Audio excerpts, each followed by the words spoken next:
Welcome to the Office of Student Services Media Library, brought to you by your host, Mr. Pulliam. Hey there, students. Mr. Pulliam here again with another digital lesson. So today we're going to talk a little bit about responsibility and why it's important that we take responsibility for ourselves. So first off, let me ask you, what is responsibility? I'm going to give you a moment in your groups, in your classroom, to kind of discuss this a little bit and see what you think it is. Ready, set, go.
Okay, I hope that went well.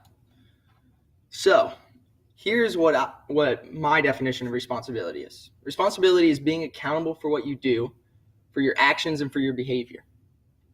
Responsibility is doing the right thing at the right time so others can trust and depend on you. And it's important to be responsible all the time, not just when someone's watching. We don't want to just do the right thing when people are watching, right? We want to do the right thing when people are not watching too, because that's a true sign of character. Next, I want you guys to talk about some ways that you can show responsibility. This can be at home or at school, or it can be when you're out with your friends. I just want you guys to take a couple minutes and determine what are some different ways you can show responsibility. Ready, set, go.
Great.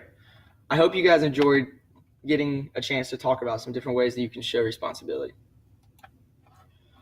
Here are some examples of ways you can show responsibility, though. First, at school, you can complete your homework, and at home, you can complete your chores on time without having to be reminded. Because I'm sure your mom hates reminding you, Johnny, take out the trash every single night, okay? Next, make sure you follow through on your commitments even when you don't feel like it. So for example, say you want to go to a friend's house, but then a couple hours before you decide, man, I really don't want to do that anymore. You still have to follow through because you committed to it. Don't back out. Stick to your word. Next is accepting responsibility for your mistakes and learning from them. Don't make excuses or blame others. I'm noticing a lot in society today that when things go wrong, we're quick to blame others and we're quick to make excuses instead of accepting responsibilities for when we mess up. And guys, there's nothing wrong with messing up. When you mess up, it's just an opportunity to learn. So let's take our mistakes, accept responsibility for them, and learn from them as we move forward. Another way you can show responsibility is taking care of your things and those of other people. So make sure you return any items you borrow. So for example, if you do your homework, make sure you take care of it and don't lose it. Or if you borrow a pencil from someone, make sure you give it back to them. Don't just take things that aren't yours and lose them. Next, find out what needs to be done and do it. So when you're at home, and if you're just sitting around bored, go and ask your mom or dad or grandma or grandpa. Say, hey, what needs to be done? And then when they tell you, do it. Help them out. Another way is to make wise choices, such as choosing to eat healthy foods or wearing a helmet when you're riding a bike. You want to make sure that the choices you make are well thought out, that you're not just making rash, which means quick decisions without thinking things through. And then finally, always do your very best because others are counting on you. Now, you might say, no one's counting on me. Nobody knows what I'm doing. But there's always someone that's counting on you, whether it's your teachers counting on you to do your homework so they can teach the next lesson, whether it's your mom or dad or grandma or grandpa or whoever you live with counting on you to do your chores, whether it's a friend counting on you to be there for them when they need you the most. Make sure you're always doing your very best because you don't want to let them down. Okay, now we're going to play a game, guys. This is called the blame game. So your teachers have all received a copy of this game, but I want to give you a little bit of background before we start. So I've noticed a lot that teenagers and even young adults, like individuals my age, typically blame other people for their problems, and assume that everyone's out to get them, And a lot of people have trouble accepting responsibility for their actions. As kids, they often believe that adults should be able to read their minds, and they have trouble asking for help because of that. So, as a result, they typically blame other people. So, blaming other people includes using statements like always and never, nobody understands, it is their fault, it's not my fault. So they usually prevent people, these are called blaming statements, by the way, and they're usually used to prevent people from taking responsibility for their actions or seeking help when facing difficulty. So in this game, you guys are going to become aware of the amount of blaming that you do.